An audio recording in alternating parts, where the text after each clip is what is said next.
अरमान मलिक मेरे दोस्त नहीं थे, शिवानी को मैं दोस्त मानने लगी थी। तो जिसको मैं दोस्त मानूं वो मेरे पे डेरोगेटरी कमेंट पास करो, पूरी शिद्दत से कोशिश करे कि सना घर से बाहर जाए। मैं उनको नॉमिनेट करती थी। तो लव के साथ मेरी कोई दुश्मनी एज सच नहीं थी, बट ये था कि हाँ, उनके साथ मेरा कोई इक्वेशन भी खास बैठा नहीं। सना, सबसे पहले तो ये जानना चाहेंगे, आप बहुत अच्छा खेली, फिल्दी गेम नहीं खेली आपने, बहुत स्टैंडर्ड अपना मेंटेन रखा आपने, बट आखिरी में जो बॉडी शेम किया गया था, आपने उस चीज को बराबर जवाब नहीं दिया। कहीं ना कहीं आपके फैंस और ऑडियंस को यही है कि अगर आप अपने लिए प्रॉपर स्टैंड लेकर लड़ती तो शायद से एक अलग और सना देखने मिलती लोगों को। What you have to say about? But ma'am, मुझे लगता है कि मैंने पूरी तरीके से स्टैंड लिया। इनफैक्ट पूरे 1 महीने की जर्नी में अगर आप तवज्जो देकर देखेंगे, मैंने कभी भी इतना फायर वे में आंसर नहीं किया, बट वहाँ पर मैंने किया। मैंने उनको बोला कि आप किसी को बॉडी शेम नहीं कर सकते। अरमान जी को थुलथुला बोला गया था, तब सबसे पहले मैं उनके पास गई थी बोलने के लिए कि उन्होंने आपके साथ गलत किया। और उन्होंने एक चीज़ मुझे बोली थी कि पर्सनल में मैं कभी भी किसी को डेरोगेटरी या बॉडी शेम वाले रिमार्क्स पास नहीं करता। जैसे उन्होंने मुझे बॉडी शेम वाले रिमार्क पास किया, मैं गई, मैंने स्टैंड लिया। मैंने उनको विलन ऑफ द हाउस का थप्पा दिया और मैंने उनको बोला कि आपने जो किया वो बहुत घटिया तरीन चीज़ की। मैं बोल कर आई हूँ, टैग देकर आई हूँ उनको हक से, विलन ऑफ द हाउस का। उसके बाद इनफैक्ट मुझे तो फ्रेंड्स ये बोल रहे हैं मेरे कि ये तेरा रूप हमने कभी नहीं देखा था, कि तू इतना कैसे फायर हो गया। ऐसे of course you can't body shame a girl. एक लड़की की हाइट पे, वेट पे, कॉम्प्लेक्शन पे किसी को भी हक नहीं कि कोई किसी के बारे में इस तरीके की घटिया तरीन बातें करे, क्योंकि उससे दिखाई देता है कि उनकी तरबियत क्या है।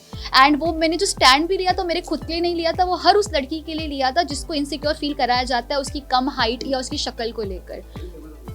लेकिन आपको नहीं लगता कि अगर आप पहले से ही थोड़ी एरोगेंटली आपका रखती बिहेवियर रखती, तो आज वो आपको इतनी बड़ी बात बोल कर नहीं चाहते। आपने बहुत सॉफ्ट रखा अपने आप को। हाँ। भले ही उन्होंने कोई भी लड़की को या लड़के को घर में कुछ भी बोला, हाँ। आपने कभी भी लोगों के बीच में आके फाइट नहीं किया। बट ये जानना चाहूंगी कि अगर आप लोगों के लिए बोलना शुरू करती तो आपके लिए आज इतनी बड़ी बात नहीं होती। मैं इस चीज़ में आपकी बात से बिल्कुल भी इत्तेफाक नहीं रखती मैम, क्योंकि इसकी वजह ये है कि कभी भी जब भी उनके किसी और के साथ इख्तिलाफ हुए, हर इंसान अपने लिए वहाँ पर खड़ा था। तो जब इंसान उसके लिए बोल रहा है तो वहाँ पे मेरा बीच में जाना कोई तुक नहीं बनता। बट जब उन्होंने मुझे भी कई दफ़े उन्होंने कई मरतबे बहुत वाहियात चीज़ें बोली, जैसे शुरू में मुझे बोला कि मैं फेक हूँ, मेरे उर्दू के लहजे के हवाले से उन्होंने कॉमेंट किया, कई मरतबे उन्होंने चीज़ें मेरे लिए अगली करने की कोशिश की। बट मैं हमेशा इस चीज़ में बिलीव रखती थी कि इंसान की आवाज़ में नहीं उसके अल्फाज में दम होना चाहिए। And I kept that. I didn't really feel the need to raise my voice. I always raised my argument. But this time जब बॉडी शेम की बात आई तब ये मैटर मुझे थोड़ा सा बड़ा लगा, क्योंकि वहाँ अगेन आई रिपीट, मैंने अपने लिए नहीं हर उस लड़की के लिए स्टैंड लिया जिसको बॉडी शेम किया जाता है। तो जहाँ हमने देखा है साई केतन के साथ आपकी बॉन्डिंग, आपकी फ्रेंडशिप काफी स्ट्रॉन्ग दिखाई दी, बट वहीं कहीं ना कहीं सना मकबूल के साथ में उनकी फाइट भी हमें देखने को मिली। जी, क्या आपको लगता है कि पास्ट में वो दोनों लवी रहे होंगे जिस वजह से इतनी फाइट हो रही है? काफी अच्छी फ्रेंड्स रही हैं आप साई केतन की, तो काफी कुछ बातें पता चली होंगी आपको। पहले तो मैं आपको एक कॉम्प्लीमेंट देना चाहूंगी, आला दर्जे की स्क्रिप्ट राइटर बन सकती हो। मतलब आपने टकरार हुई, फिर प्यार हुआ, फिर टकरार हुआ, वो जोन बिठा दिया। नहीं यार, सना मकबूल ने एक्सपेक्ट किया कि मैं इनके बारे में काफी जानती हूँ, इनके बिहेवियर के बारे में काफी जानती हूँ, तो कहीं ना कहीं ऑडियंस अपने माइंड के हिसाब से लगा लेते हैं अंदाजा। बट आप नहीं, मैं साई की दोस्त थी, तो साई ने हमेशा बोला है कि उनको पता थी कि सना मकबूल कौन है, बट उनको वो पर्सनली कभी नहीं जानते थे। तो यहाँ पे ये मैं आपका बबल ऐसे बर्स्ट कर रही हूँ ये बोलकर। बट हैविंग सेड दैट, हाँ, उनका नोक झोंक टॉम एंड जेरी वाला बिहेवियर हमेशा से रहा है। एंड इट्स ओके ना, जब उनकी वाइब आपस में मैच नहीं होती तो नहीं होती। ऐसी मेरी भी बहुत लोगों के साथ मैच नहीं हुई, but it is like that, it is what it is. ना कटारिया के साथ सॉल्व करके आई हो बाहर या नहीं?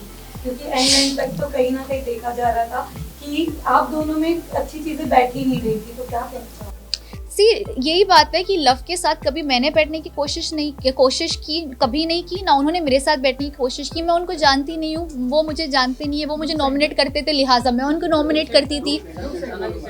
ओके, वो मुझे नॉमिनेट करते थे तो मैं उनको नॉमिनेट करती थी। तो लव के साथ मेरी कोई दुश्मनी एज सच नहीं थी, बट ये था कि हाँ, उनके साथ मेरा कोई इक्वेशन भी खास बैठा नहीं, क्योंकि हमने कोशिश भी नहीं की इक्वेशन बिठाने की।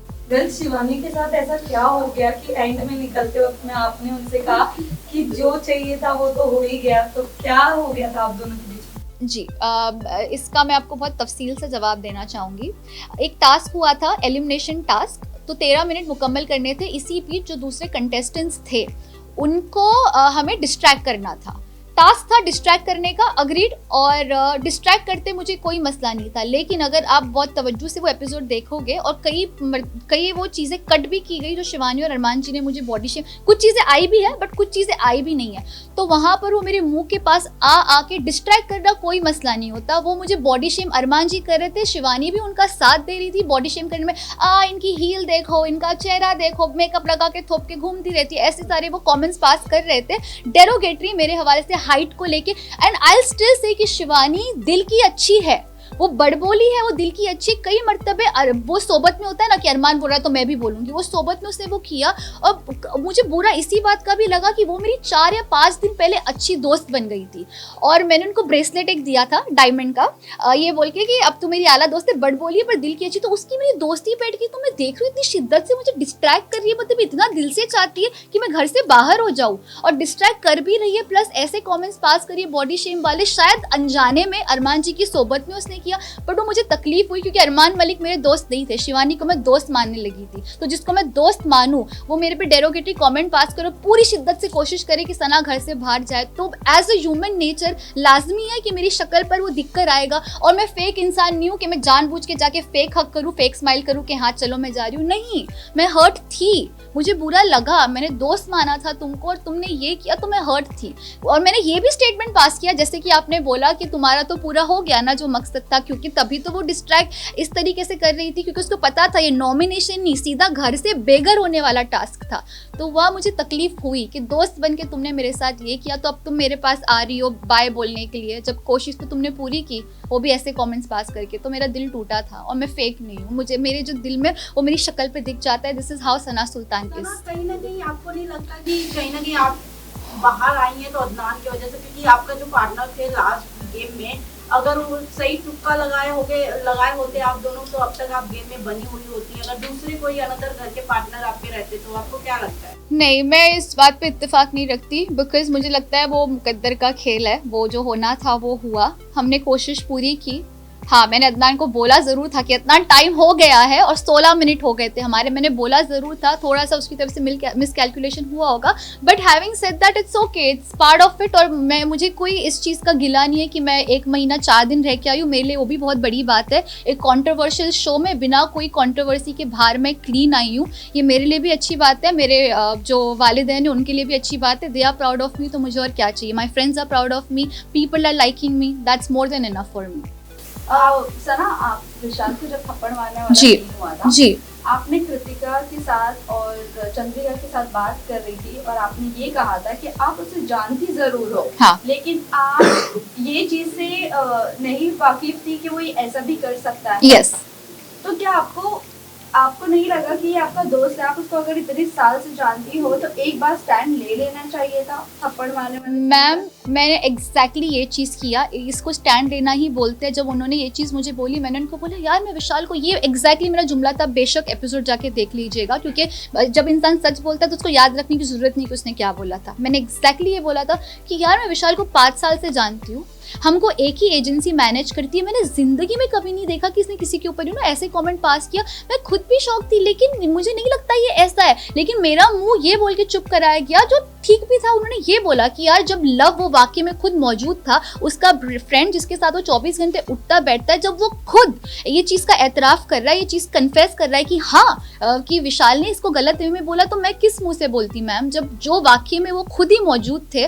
लव कटारिया, लव खुद बोल रहे कि लव चाहते तो बोल सकते थे कि उसने गलत वे में नहीं बोला, बट जब लव खुद कह रहे कि विशाल ने जो बोला गलत वे में, तो मैं किस मुंह से स्टैंड लूँ? तो भी मैंने बोला कि यार मैंने तो आज तक नहीं देखा उसका, ये मुझे नहीं लगता है कि ऐसा है। बट अगर वही मुझे चंद्रिका जी भी कृतिका भी, लेकिन लव बोल रहा है, मैंने कहा लव बोल रहा है तो फिर अब पता नहीं क्या हुआ होगा। अभी आपका क्या थॉट है विशाल को लेकर? क्या आपको क्लियर हुआ है कि उसने ऐसी कुछ कमेंट नहीं किया था?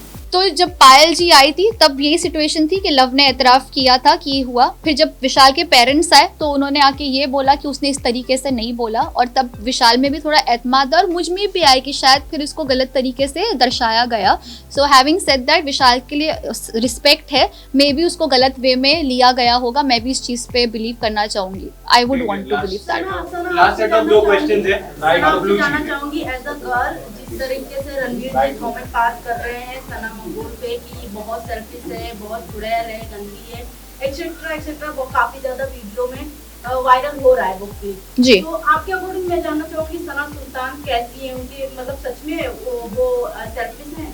सना मकबूल, या सना मकबूल? सना मकबूल देखो, सना मकबूल की एक बहुत आला तरीन बात है जिसको मैं जेन्युइनली दिल से सल्यूट करती हूँ। वो कहती है कि मैं सेल्फिश हूँ, मैं ट्रॉफी जीतने आई हूँ, मैं दोस्त बनाने नहीं आई हूँ। ये उनका स्टेटमेंट है। जब वो खुद लड़की एक्सेप्ट कर रही है कि वो ऐसी है तो वो है, पर रणवीर जी को हक नहीं बनता कि वो किसी के बारे में घटिया तरीन चीज़ें बोले और कुछ ऐसे डेरोगेटरी कमेंट पास करे। उसके लिए इख्तिलाफ है। सना मकबूल ही नहीं, किसी लड़की या किसी लड़के के ऊपर भी आपको हक नहीं बनता कि आप किसी की निजी जिंदगी पे इस तरीके का कॉमेंट करें, क्योंकि आप एक पब्लिक फिगर हो, आप एक पब्लिक प्लेटफॉर्म पर हो जहाँ पे करोड़ों लोग देखते हैं, लोग आपको एज ए इंस्पिरेशन देखते हैं। तो आप अगर ये करोगे तो ये गलत भी हो सकता है। सो इस चीज़ पर मैं सपोर्ट नहीं करती रणवीर जी को। ठीक है, फाइनल क्वेश्चन। लेकिन सना, आपको क्या लगता है कि जो अरमान मलिक जिस तरीके का बिहेव कर रहे घर में, विशाल के साथ पहले थप्पड़ वाला सीन हुआ, फिर आपके अगेंस्ट बोलना जी, और बॉडी शेमिंग करना, फिर बाद में उनका अदनान के साथ भी झड़प हो गई थी, कहीं ना कहीं फाइटिंग तक जा रही थी बात,